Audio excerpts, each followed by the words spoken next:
అందరికీ నమస్తే అండి. Good morning.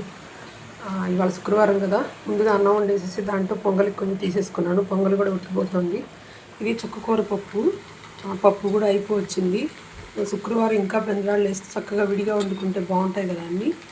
ఇదేమో కర్రీ అండి. అన్ని రకాల కర్రీలు అంటే గోబీ వేసాను, క్యాప్సికమ్ వేసాను, అలాగే బఠానీ వేసాను, వంకాయ వేసాను, క్యారెట్, ఇంకా మనం కావాలంటే ఇంకా క్యాబేజీ అది కూడా వేసుకోవచ్చు. క్యాబేజీ కొంచెం వాసన మారుతుందని చెప్పి వేయలేదు. ఇది కూడా కొంచెం ఆయిల్ వేసి నీళ్ళ మూత పెడితే మంచిగా మగ్గిపోతుంది. దీంట్లో ఉప్పు, కారం, ధనియాల పొడి వేసుకుంటే మనకి అన్ని రకాల కూరలు కలర్ఫుల్గా ఉంటాయి. చక్కగా ఆరోగ్యానికి కూడా మంచిది కదా. ఇంకా మళ్ళీ ఉడకలేదు, కొంచెం నీళ్ళ మూత పెట్టాను. పొంగలికి బెల్లం తురుముకొని పక్కన పెట్టేసుకున్నాను.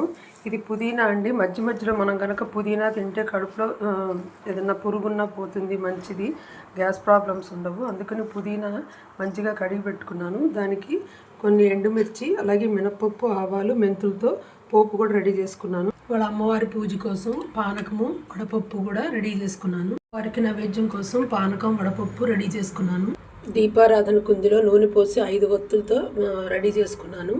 అలాగే కలశానికి వాటరు, వినాయకుడిని, అలాగే బెల్లం ముక్క, వినాయకుడి పూజ అయిన తర్వాత బెల్లం ముక్క నైవేద్యం కోసం, ఇంకా అమ్మవారిని కూడా శుభ్రంగా ప్లేట్ అది కడిగేసి మంచిగా పెట్టేసుకున్నాను. పొంగల్ కూడా అయిపోయిందండి. ఇంకా బెల్లం ఇది వేసేసుకొని కొంచెం దింపేటప్పుడు ఆవు నెయ్యి వేసుకుంటే మంచిది.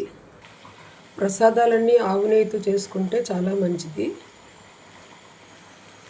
పప్పు అయిపోయింది. పప్పులో ఉప్పును, కొంచెం సాల్ట్, టేస్ట్కి తగినట్టు కొంచెం సాల్ట్, కారము, కొంచెం మెంతి పొడి వేస్తే ఫ్లేవర్ బాగుంటుంది. కూర కూడా అయిపోయిందండి. దీంట్లో కొంచెం ధనియాల పొడి, ఇందాక ఉప్పు వేసేసాను, కొంచెం కారం వేసుకోవాలి. ఇంకాసేపు ఇదంతా కలుపుకొని ఒక 5 నిమిషాల నుంచి తీసేయడమే కర్రీ. పప్పులో పప్పు కూడా వేసేసాను. పచ్చడి, పుదీనా పచ్చడి కోసం బాండీ పెట్టి కొంచెం ఆయిల్ వేసి వేడైన తర్వాత ఇదంతా పుదీనా పచ్చివాసన పోయే వరకు కాస్త వేయించుకోవాలి. ఎక్కువ పుదీనా తీసుకోవాలండి. మనం ఎంత తీసుకున్నా కొంచెం అయిపోతుంది. మనం తీసుకునే మిరపకాయలకి తగ్గట్టు తీసుకోవాలి. ఇది కూడా చక్కగా వేగిపోతుంది. కొంచెం దగ్గర పడిన తర్వాత మనం చల్లారిన తర్వాత మిక్సీ పెట్టుకోవడమే. ఆకుకూరలన్నీ బాగా ఉప్పు నీళ్ళల్లో నానబెట్టి మరీ కడుక్కుంటే మంచిదండి. ఎంత బాగా కడిగితే అంత మంచిది. ఇసుక కూడా పోయేటట్టు కడుక్కోవాలి. మందులు వేస్తారు కదా.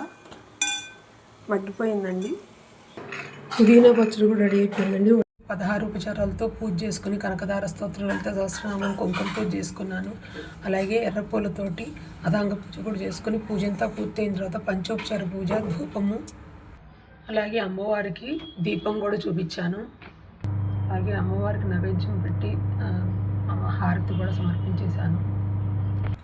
చివరగా అమ్మవారికి మంత్రపుష్పం కూడా సమర్పించాను.